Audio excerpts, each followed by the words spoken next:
In Western countries, when the light goes, it's called a blackout. This happens so rarely that when it does happen, it makes international news.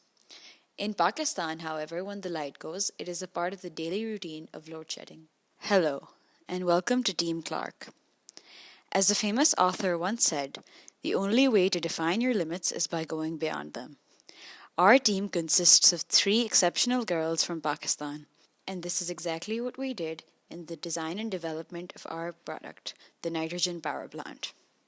The nitrogen power plant is a system that, once installed and paid for, can provide a household or building a continuous renewable electricity supply that is independent from any major supply systems and does not rack up a monthly bill.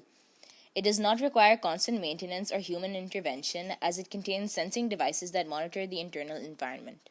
The power plant does not rely on weather, country, or government conditions in providing electricity as solar panels do. It also serves the purpose of lessening the stress on the main power resources of the country.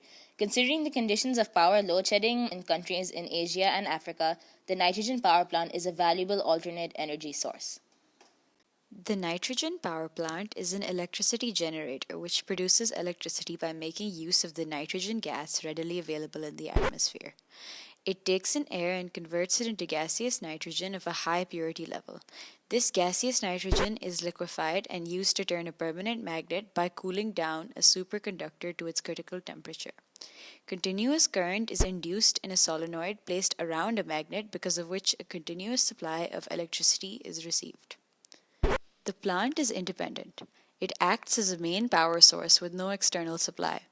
It is practical, as once installed, it eliminates the need for monthly electricity bills, and it is efficient, as it is constantly providing energy and does not require much maintenance.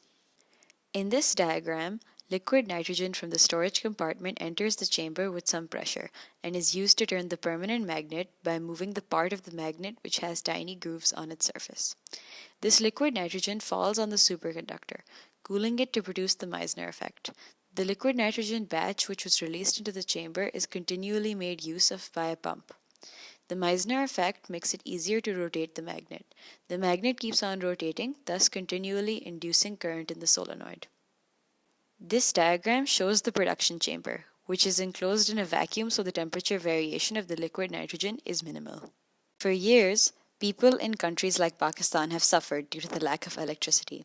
As a result, electricity has come to be viewed as a privilege, a special right, available only to some.